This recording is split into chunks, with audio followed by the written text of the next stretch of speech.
It explains why we line up for communion. It explains why we take communion the way that we do. I'm not making it up, and it's not a stretch. So guess what? Let's go back in time to the year 200 AD. So 200 years after Jesus was born, more or less. The church is very small, but everyone who goes and receives communion is taking it the way that the priest does. Do you know how the priest receives communion? Have any of you seen, except for the altar boys?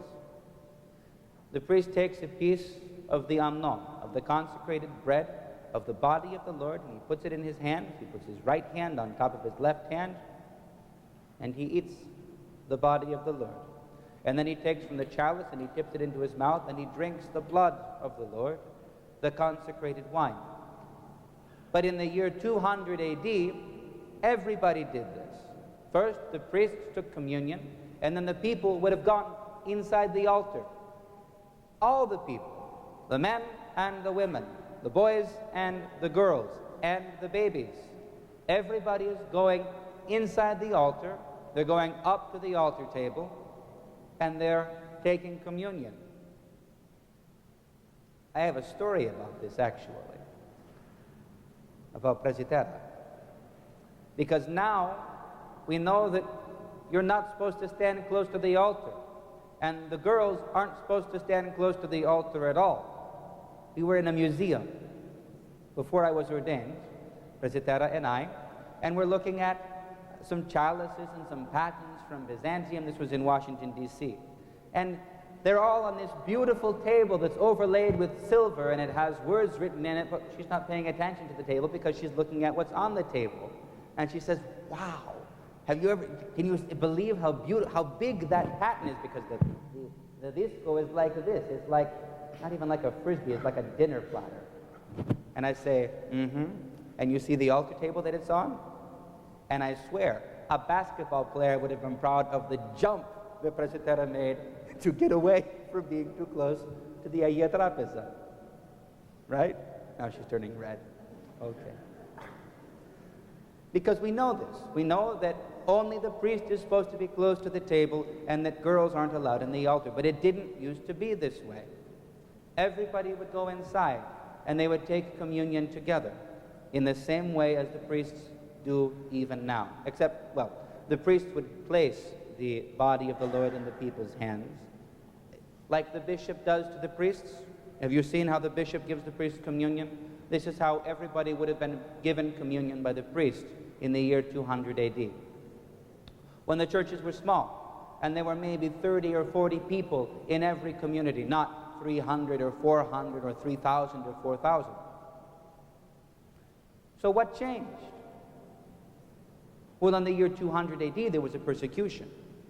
And the people who came to the church, they knew that if they got caught there, they could be killed for believing in Jesus Christ. So it means that those who were there, they loved the Lord with all their heart. And they treated the sacrament with respect. 200 years later, the emperor is a Christian. And all of his feuding courtiers are politicians. And all of the celebrities are Christians.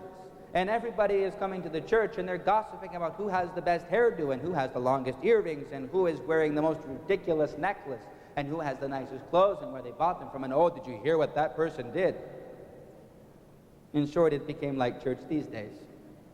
Right? More or less.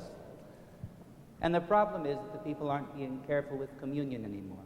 Sometimes they pick it up or they just take it in their hand and toss it in their mouth, or they're being disrespectful. Sometimes it's dropped, sometimes it's stepped on. Sometimes they take it home with them and don't treat it right. Sometimes they put it in the ground to make their crops grow. All of these things that aren't right. Communion is for one thing, and one thing only: to be received and consumed for the transformation of our lives by the indwelling of Jesus Christ in our hearts. So, St. John Chrysostom, who is, you can't see him, he's on the other side, but he's one of the bishops in the altar. He says, I have an idea you know, the light bulb goes on over his head. Well, it's a la vida. It's the spoon. We're going to give the people communion from a spoon, and this way the priest can make sure that they receive it piously and respectfully, that none of it is dropped, that none of it is spilled, that none of it is put in the pocket and taken home. That's what the spoon is for. And because the priests couldn't trust the people to be careful and pious any longer, the altar, which had used to be in the middle of the church, moved back. And the icon screen, which had used to just be the little rail like this to show where the altar area was, grew higher. And they hung icons on it. And the icons got bigger, and you couldn't see through it anymore, and before long it was an iconostasis. And the only people allowed in the altar were not men, were the priests. Only the clergy, only the people whose job it was to be there went into the altar.